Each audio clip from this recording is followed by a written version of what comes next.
Hi everyone, welcome back to my channel. And if you're new here, my name is Rose. I am the artist behind Sam and Stella Studio, mother of Sam and Stella, who are my dogs, and a self-taught contemporary artist by evenings and weekend, but a childcare worker from 9 to 5. In this video, we are going to talk about Stella's travel from India, which is Delhi, to Canada, Toronto, in the month of November 2022. And this video is completely from my personal experience. I had done enough research before making plans for both of their travels. Unfortunately, as you all know, Sam didn't make it, but Stella did. I'm going to talk about how it was, what it was, whether this is the best route or not is up to you for you to decide, because I will not be able to take that call for you. You will have to take that call for yourself, and I'm sorry, I'm getting conscious about the fact that my specs are not straight, so please ignore me on that. They're still not straight. I will just run with that. So the first and foremost important thing to know is the weight of the dog and the size of the crate. These are the two important things before you start. In case of Stella, her weight was 38 kgs and had to get on to the largest size of crate because of her length and her height. It was the giant size IRA approved crate. I will share what crate she was on. Once I edit the video, I'm going to put that all in. Now, keeping the size and the weight of the dog, there are two ways to bring your dogs from India to North America. And I'm literally talking about North America because US and Canada have more or less the same rules. Both of these countries thankfully do not have strict immigration laws for pets, and you can literally get them off with you from the flight. The only passenger flight that could have brought Stella to Canada was Lufthansa, and I believe they are excellent with their pet handling. I have had everybody talking about it, like in whatever research I had done, that they're brilliant. They have a great pet lounge at the Frankfurt, which is where most of their flights have a stopover, and they take the pet out, they feed the pet, and all of that. Unfortunately, in our case, we were not able to take that route because Lufthansa was not replying back to us on emails. They had no concrete answers. And when we tried to call the numbers that were provided to us, nobody answered. Like literally nobody answered. So I don't know what was going on. All this while when I was planning and researching, I was clear that Lufthansa is going to be it, simply because I will have control in terms of that the same flight I will get on, she will get onto the same flight, and she gets out at the same time. Plus, they will release them at the stopover time and all of that. And it's going to be cheaper because when you just buy an additional ticket of the dog, it's not as expensive as a agent doing a special transit. However, that did not happen. So what did we do? We went ahead with Air Canada because that was the only other flight who could have taken Stella with that size in mind. Air Canada does not let you deal with them directly. So you have to go through an agent when you're talking about transporting pets. We went ahead with the agent, paid about 2,20,000, I think. That was the amount. Yeah, that's right, per dog. So with Sam and Stella aboard, our estimate was 4.5 lakhs. I'm talking about here. So we paid about that much money to an agent. But yes, the documentation, whatever he told me, I already knew the documentation. So documentation was in process. There was no problem at all. The problem was when you are asking us to go through an agent and pay that much amount of money that you are, the pet is required to reach the airport at 2 o'clock in the afternoon when the flight is going to leave at 11:30 p.m. in the night. So, for 9 extra hours, what are you going to do with the dog or the pet?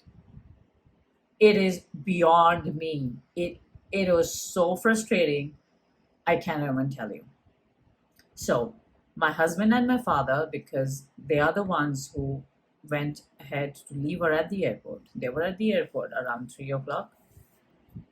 They did some checks that they're supposed to do, that okay, we have all the documentation. Of course we have all the documentation, man, because we are going through an agent, and if your agent is not doing the job properly, then why do you have that system? One cross mark. Okay, till about 7 o'clock they were just sitting there, doing nothing, waiting for some checks which cannot take more than half an hour, irrespective. Finally, Stella was handed over at 8 p.m. to the airline, 3.5 hours before flight departure, which is when you cannot be with the pet.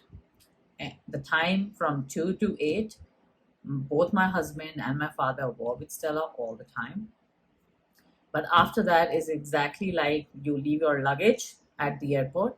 So you give it to them the moment you check in. It's basically a check in for the pet. So the pet has been checked in. Now you cannot be with the pet.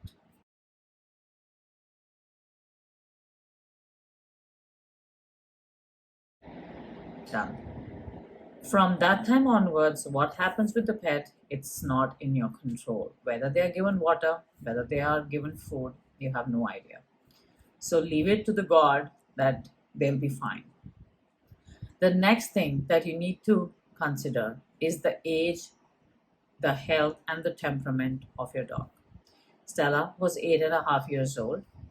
She had already constant UTI issues. Like from the time she was born, I think she had UTI, but controlled UTI. So through medication and through the systems that we followed, we were able to control that. And she's not an adventure dog. She's not outgoing. She loves stability. She loves her environment. She wants to be there. She does not want to get into any sort of adventures at all. So, three things in mind. Now, keeping these three things in mind, I'll tell you what changed and why I say that the decision we took of bringing her on Air Canada was not the best decision. And I failed in all of my research. Okay, because nobody told me to consider these things. Nobody. Everybody spoke about, oh, it is so easy. Oh, these are the documentation needed. Oh, blah blah blah. Great, thank you for all that help. But age, health, and temperament are really, really critical. You cannot miss on them. I'm going to tell you what happened.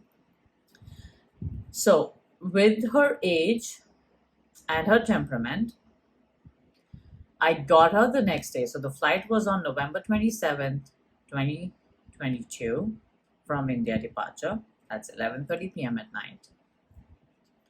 And she was supposed to meet me Canadian time, which is Toronto time, November 28th, 6:30 a.m. flight landing time. Okay. So the total flight duration is actually only 16 and a half hours. Okay. She was handed over at 8:30. So, oh, sorry, she was handed over at 8. So you're going to make that 19 and a half hours, 16 hours plus 3 hours, so 19 and a half hours.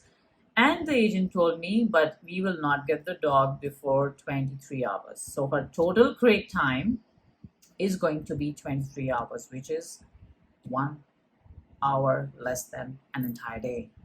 24 hours is the crate time. Is your dog prepared for that? Without water, without food, without releasing themselves? I don't know. I don't think any of the dog lovers who are ready to take their pets to another continent have trained their dogs for a 24 hours crate time without releasing them. Cross mark. Big, big cross mark. Okay. So when I went to the Canadian airport, the Canadian cargo hold to get Stella, I was there before time.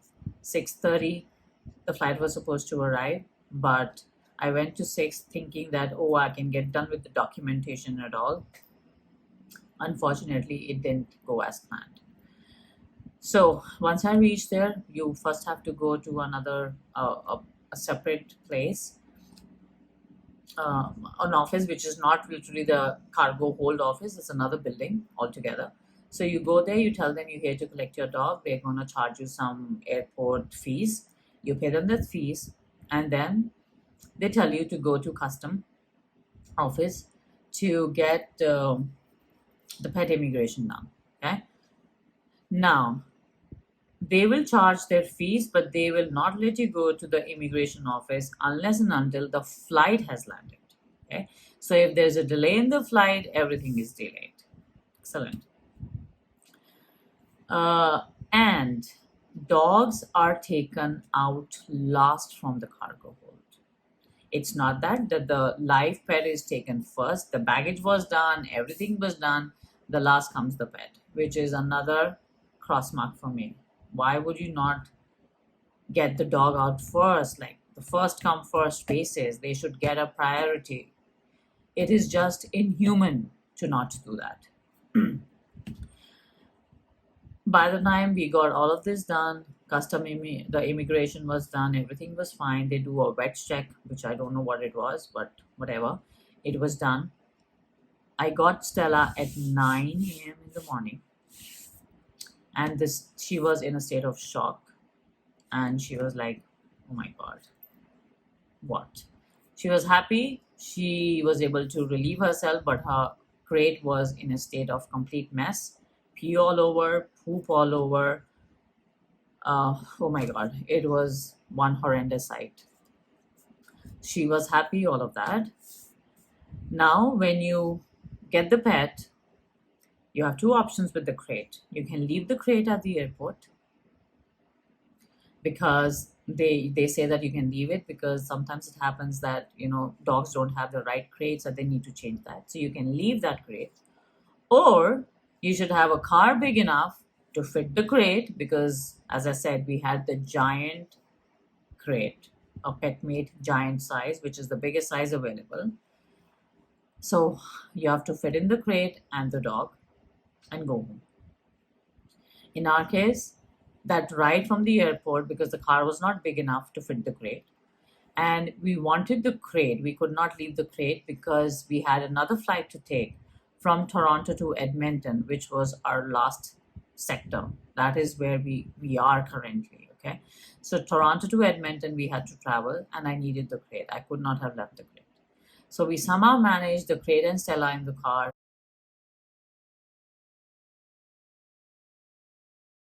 We reached home. She ate, she drank water, all of that.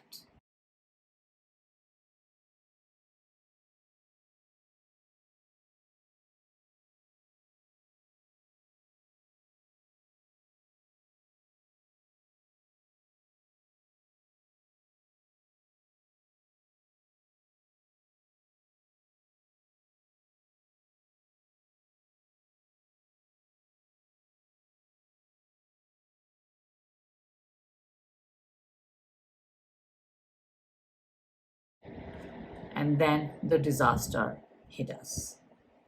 She had severe attack of UTI. Her blood, her pee was full of blood. And I was in shock. I was in terror because I had not planned this. I had not thought about this. Nobody told me that this is going to happen. No vets in Canada I knew of. It was and it was a Sunday. They except pet emergency, I could not have taken her anywhere else. Only person I could think of calling at that time was my Indian vet, and I immediately called her, and she prescribed me a medicine. A friend of ours had the exact medicine which we gave Stella for her UTI, so we were able to control all of that.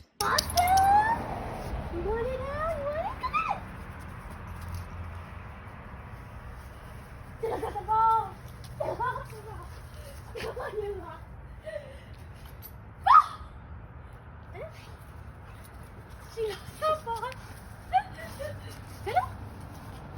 Remind me of your victory, huh? You want it? Excitement. Generate excitement. She wants to do roly-poly, I think. Want to do this? Right. What's this?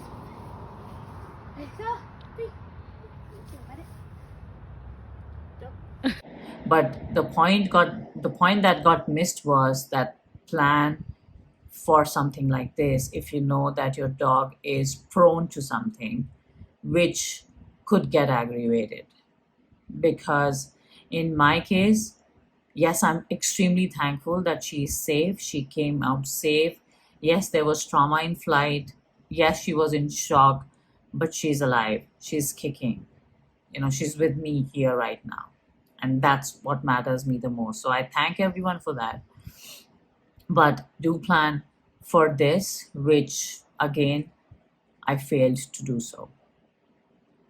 My last point being that because of all this trauma and all this travel, even though we had to take another flight from Toronto to Edmonton to finish our Canadian move, we decided not to because I just could not put her through this again.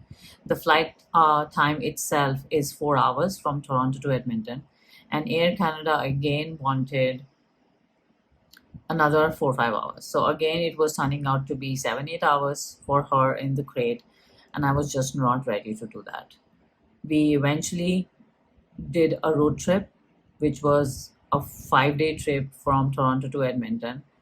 And I thank my sister because she really helped us in the month of December, which is apparently not the best time to take a road trip because of the snow and everything involved. But we reached here on time and we are fine. Everybody is fine. Stella is fine. Everything is great. 4 points. Understand first the weight and the size of the crate and who all are ready to take your dog with that size in mind. Number two, the age.